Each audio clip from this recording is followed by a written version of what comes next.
სახელდახელოდ ძალიან ნაზი და გემრიელი ნამცხვრის გამოცხობა თუ მოგინდებათ, ეს ლიმონის ნამცხვარი უნდა გამოაცხოთ. 200 გრამ შაქარს ვამატებთ 1 დიდი ლიმონის ცედრას. იგივე ლიმონისგან გამოვწუროთ წვენი და დროებით გვერდზე გადავდგათ. შაქარი და ლიმონის ცედრა კი კარგად შევურვიოთ ერთმანეთს, შაქარი სუნთლიანად უნდა გაყვითლდეს. დავამატოთ 2 ცალი კვერცხი. გავთქვიფოთ გათეთრებამდე. ვამატებ 130 მლ ზეთს, 150 მლ თბილ რძეს, 60 მლ ლიმონის წვენი, 220 გაცრილ ფქვილს დავამატოთ 1/4 ჩაის კოვზი სოდა და 1/9 ჩაის კოვზი გამაფხვიერებელი. ფქვილი დავუმატოთ კვერცხის მასას და კარგად შევურიოთ ერთმანეთს.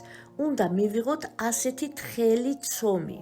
ვაცხოთ 170 გრადუსზე 20-25 წუთი, გავაციოთ სეტკაზე.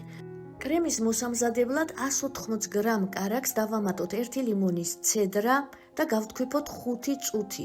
დავამატოთ 150 გრამი შაქრის ფხვნილი, 50 მლ ლიმონის წვენი, 150 გრამი შესქელებული რძე. საბოლოოდ უნდა მივიღოთ აი ასეთი ძალიან გემრიელი კრემი. კრემის ნაწილი გადავიტანე მოსართავად. ნამცხვარს ჯერ ჩამოვაჭრათ გვერდები ზემოდან მოსაყრელად და კრემი წამოვსვათ ზემოდან. მოვაყაროთ ნაფხვენები და ზემოდან გავაფორმე ასე.